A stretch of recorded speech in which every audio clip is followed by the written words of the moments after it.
합니다. 지금 시간 2023년 12월 14일 목요일 아침 7시 17분을 막 지나고 있습니다. 언제나 마찬가지로 아직 구독을 신청하지 않으신 분들은 구독을 꼭 눌러주십시오라고 하는 부탁의 말씀을 드립니다. 아침 뉴스 브리핑의 제목을 여러분께 보여드립니다. 명품 백은 김건희가 받고 사표는 김기현이 쓴다. 이것이 오늘 아침 뉴스 브리핑의 제목입니다. 아침에 들어온 소식부터 여러분께 전해드립니다. 광고 하나 더 해야 됩니다. 조선이 별리면 기사입니다. 김기현 대표가 사퇴했습니다. 그러면서 뭐라고 했냐면 여당의 위기는 내 책임이다 라고 얘기했습니다. 자, 저는 이렇게 생각합니다. 지금 김기현 대표가 사표를 내고 장제원이가 불출마 선언하고 그거 별 의미 없습니다. 어차피 이번 선거는 기울어진 선거입니다. 이번 선거는 속된 표현으로 끝난 선거라는 겁니다. 이 위기는 누구의 위기냐? 누가 어떤 위기를 가져왔냐? 윤석열과 김건희 두 부부가 가져온 리스크라는 겁니다. 윤석열, 김건희 리스크가 해결되지 않으면 국민의힘은 이번 선거에서 참패합니다. 그러니까 이 문제를 해결할 사람은 윤석열 대통령 본인입니다. 그런데 김기현이가 사표를 냈습니다. 전 별로 의미가 없다. 김기현이가 사표를 내고 모든 사람 다 사표 내도 이번 선거를 뒤집기는 어렵다. 이번 선거를 뒤집으려면 윤석열이 결단해야 한다. 뼈를 깎는 그리고 살을 잘라내는 아픔을 가지고 결단해야 한다는 겁니다. 중앙일보의 안혜리 기자가 이런 칼럼을 썼습니다.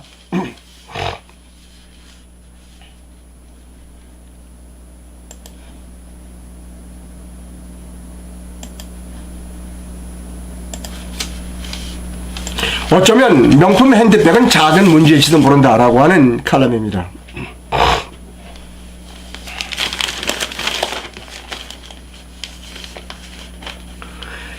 대통령실은 지금 논란이 수그러들기를 기다리고 있는 모양인데 세상이 그렇게 간단하지 않다.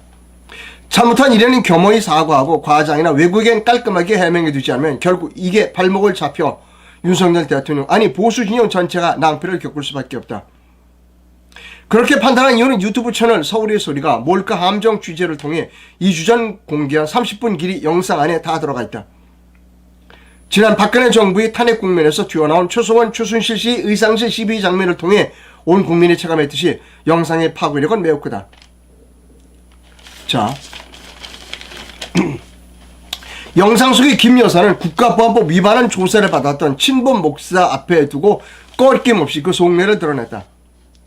이렇게 말했다. 제가 문재인 정부에 엄청난 충성심이 있었던 사람입니다. 어쨌든 보수의 힘으로 탄생한 정부니까 그들의 비율을 살짝 맞추는 건 있을 수 있지만 근본적으로는 그렇지 않다라고 김건희가 본인의 입으로 얘기했다는 겁니다. 문제는 그 다음이라면 저에 대한 관심이 어느 정도 끊어지면 적극적으로 이제 나서겠다. 적극적으로 남북 문제 해결에 나설 생각이다. 우리 목사님도 한번 크게 저랑 같이 일하지 않겠느냐라고 제안을 했다는 겁니다. 면담을 마치면서 한 번 더 일정 잡을 테니까 북한 문제에 대해 저랑 얘기하자고 했다는 겁니다. 대통령 부인이 뭔데 북한 문제에 대하여 얘기를 해야 하죠? 원래 지금 이 사진을 한번 보여드릴게요. 사진 밑에 설명이 있는데 사진 설명이 이렇습니다. 대통령 대선을 앞둔 지난 2021년 12월 김건희 여사는 허위 이력 논란에 대해 이렇게 말했다. 잘 보이려 경력을 부풀렸다며 대국민 사과를 했다. 또 남편이 대통령이 돼도 아내 역할만 충실하겠다고 약속했다. 하지만 지켜지지 않았다는 겁니다. 아내 역할만 충실하겠다는 사람이 북한의 국가보안법 위반 혐의가 있는 목사님을 만나갖고 한번 크게 대북관계 일을 해보자. 근데 내가 날짜 잡을 테니까 북한 관련 토론을 하자.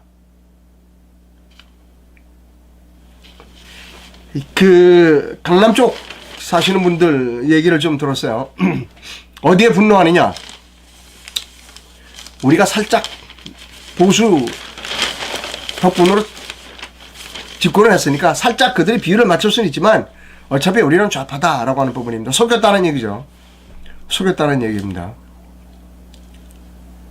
자, 윤석열 대통령이 지금 이 위기에서 벗어나는 길은 많은 사람들이 이렇게 얘기합니다.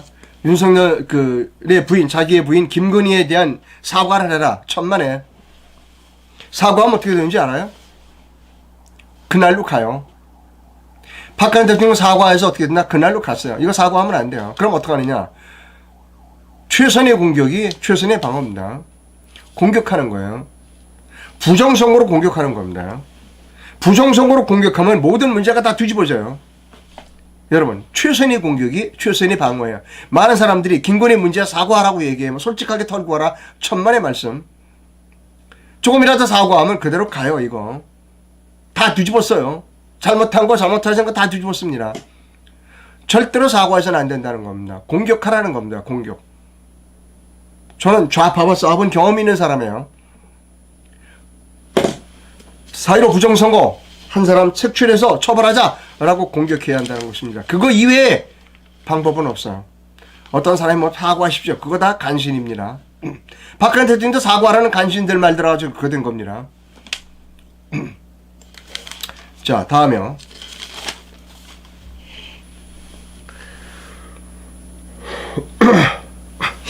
어제 용산에서 그 부정선거를 수사하라라고 하는 부정선거 규탄 집회인데 삭발식이었어요.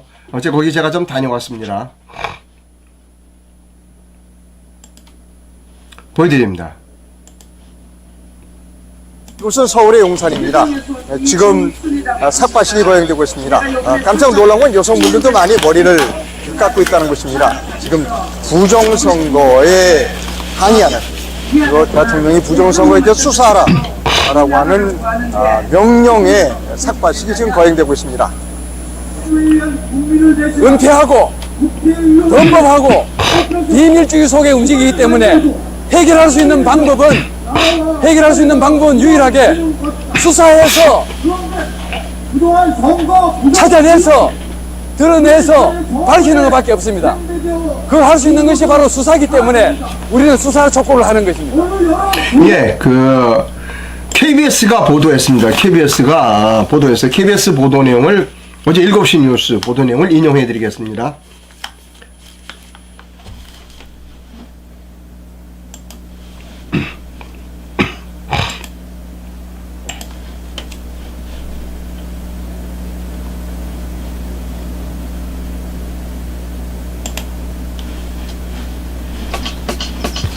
자, 인용해드리겠습니다. KBS 7시 뉴스입니다. 2020년 총선이 부정선거라고 주장하는 단체들이 수사를 촉구하는 삭발식을 열었습니다. 자유우파 총연합 등 30여 개 단체는 오늘 오후 서울 용산구 전쟁기념관 앞에서 4.15 부정선거 규탄 대규모 삭발식을 열었습니다.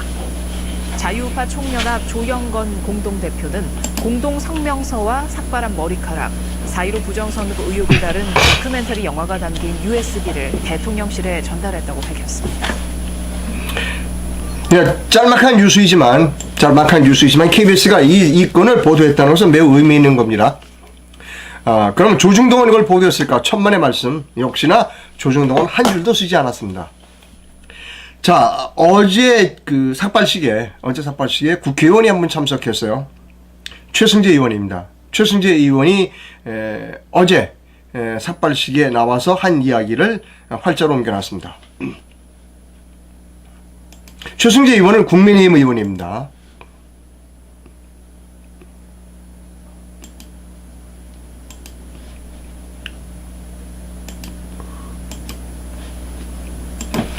자, 이분이 최승재 의원이고요.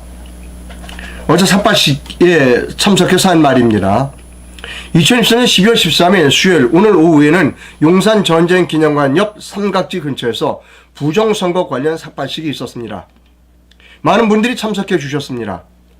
이렇게 모인 여러분들께서 제기하시는 문제는 대한민국의 헌법을 바로 세우고 민주주의를 바로 세우는 과정이라고 생각합니다. 과거 선거 과정에서 불거진 사전투표 관리 부실 문제, 전자개표기에 사용된 위조 투표용지 논란, 선거 참관인 제도 등 많은 문제점이 거론되고 있지만 아직 이런 문제는 여전히 해결되지 않고 있는 실정입니다. 국정원에서도 중앙선거관리원회의 투개표 관리 시스템이 외부 인터넷을 통해 내부 전산망에 침투할 수 있을 정도로 해킹에 취약하다고 지적한 바 있습니다. 선거에 있어 가장 중요하게 지켜져야 할 것은 공정성과 정확성입니다. 오늘 이 자리는 공정성과 정확성을 높이고 우리 헌법 가치와 민주주의를 바로 세우는 과정이라고 생각합니다. 함께 하시는 한 분 한 분께 감사드리며 선거법 개정을 포함하여 민주주의를 제대로 세우는 일에 끝까지 함께 해주시기를 바랍니다. 라고 하는 최승재 의원의 말을 소개해드렸습니다. 지금 현역 의원 가운데 유일하게 최승재 의원만 그 4.15 부정선거에 대해서 규탄하는 목소리를 내고 있습니다. 최승재 의원은 비례대표 의원입니다. 최승재 의원은 마포에 출마할 뜻을 가지고 있는 것 같습니다. 최승재 의원하고 여러 번 통화했고 만났습니다. 그래서 제가 최승재 의원에게 제안했습니다. 국민님이 마포에 당신을 공천해 주지 않으면 내일로 미래로당으로 오세요. 우리는 환영합니다. 하는 겁니다. 민경 의원에도 똑같은 제안을 했습니다. 글쎄요, 국민의힘이 이렇게 부정선거를 규탄하는 목소리를 높이는 최승재 의원을 마포에 공천할지 그것은 두고 볼 일입니다. 어쨌든 우리 내일로 미래로당은 최승재 의원에게 우리 당으로 오십시오 라고 하는 오퍼를 내놓고 있다, 제안을 해놓고 있다는 것을 말씀드립니다.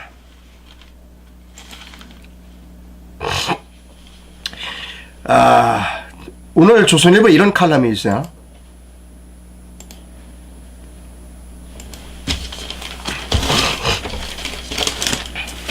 양지의 기자가 썼는데요. 하나의 해체, 전두환 단죄를 한 YSE 당이 왜 서울이범 흥행에 떨고 있는다는 겁니다. 빨리 읽어드립니다. 전체 다 읽어드릴게요. 12시 군사 반란을 다룬 영화 서울이 봄이 700만 관객을 돌파하며 흥행하자 더불어민주당이 모처럼 화색이 돌았다. 요즘에 이 영화 이야기만 한다는 전원이다. 이재명 대표 등 주요 인사들이 앞다퉈 관람 후기를 올리고 단체 관람도 한다. 안민석 의원은 1000만 관객을 돌파한다면 윤석열 대통령 지지율은 20%로 추락할 것이다 라고 했다.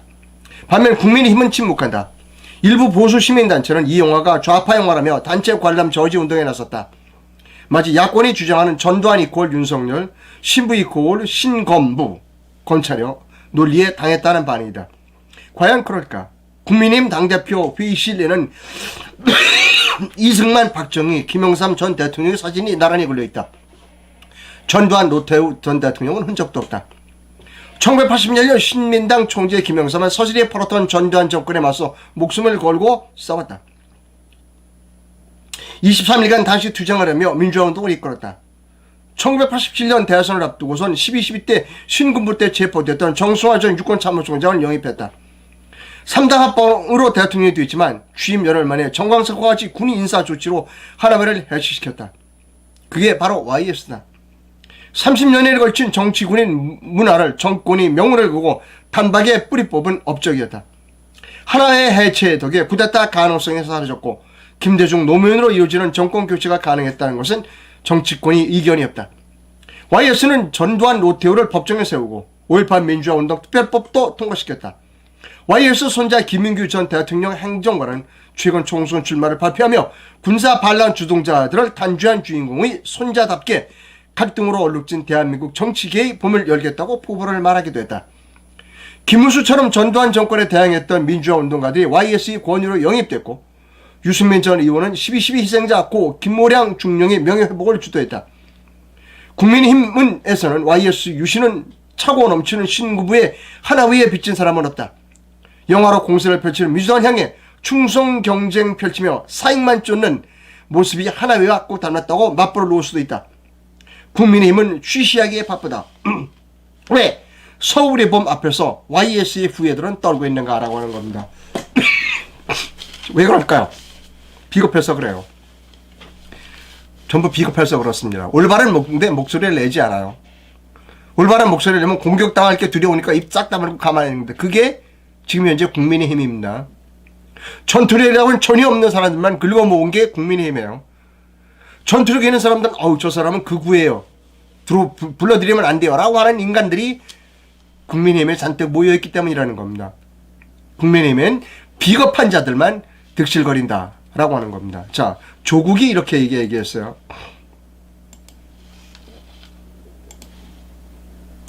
서울이범 회사 측에 건의합니다. 영화를 만든 서울이범 회사 측에 건의합니다. 영화 보고 나온 관객을 위하여 영화관 출구에 전두광 얼굴이 새겨져 있는 펀치볼을 설치해 주십시오. 전두환 얼굴을 때리겠다는 거죠. 이렇게 사악한 인간들이 좌파입니다. 그러면 윤석열 대통령은 대학교 모의재판때 전두환 사형 선고했다며요. 근데 왜 이따 놓고 가만히 있어? 비겁하기 때문에 그런 겁니다. 비겁하기 때문에. 비겁한 사람들에게 표를 줘야 합니까, 여러분? 지금은 전사, 싸울 줄 아는 전사가 필요한 겁니다. 비겁한, 법조인이 제일 비겁한 거 여러분 아시죠? 판사, 검사가 제일 비겁합니다. 국민의힘에는 판사, 검사가 득실득실해요. 다 비겁한 사람들입니다. 김기현이 판사 출신이에요.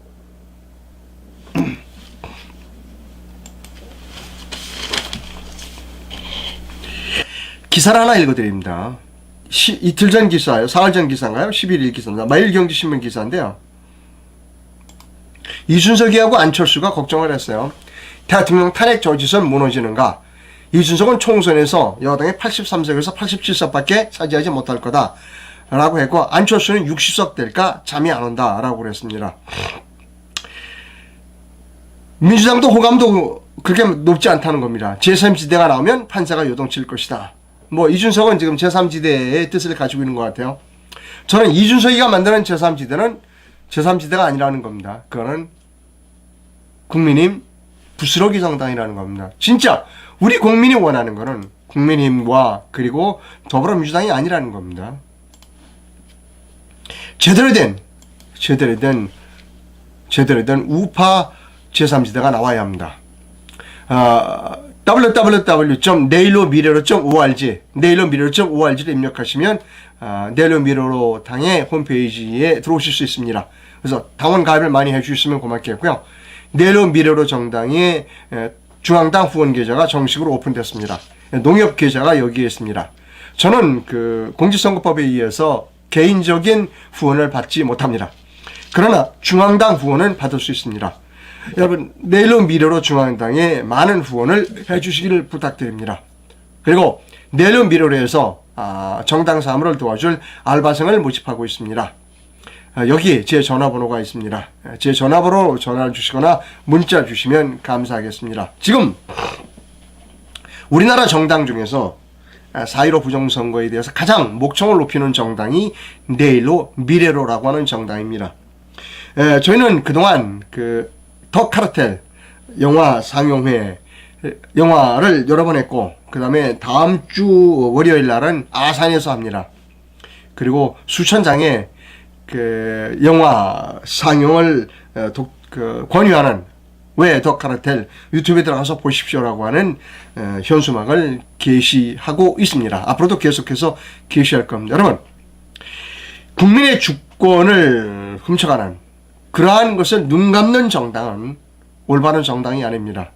내일로 미래로 정당은 부정선거를 척결해야 한다는 데 있어서 가장 앞서 있는 정당이다 라고 하는 것을 여러분께 새삼 말씀드립니다. 그래서 민경호 의원, 그 다음에 아까 말씀드린 최승재 의원에게 국민의힘에서 공천 못 해주면, 안 해주면 우리 당으로 와라, 우리 당이 가장 선명하다 라고 하는 오퍼를, 제안을 해놓고 있는 것입니다.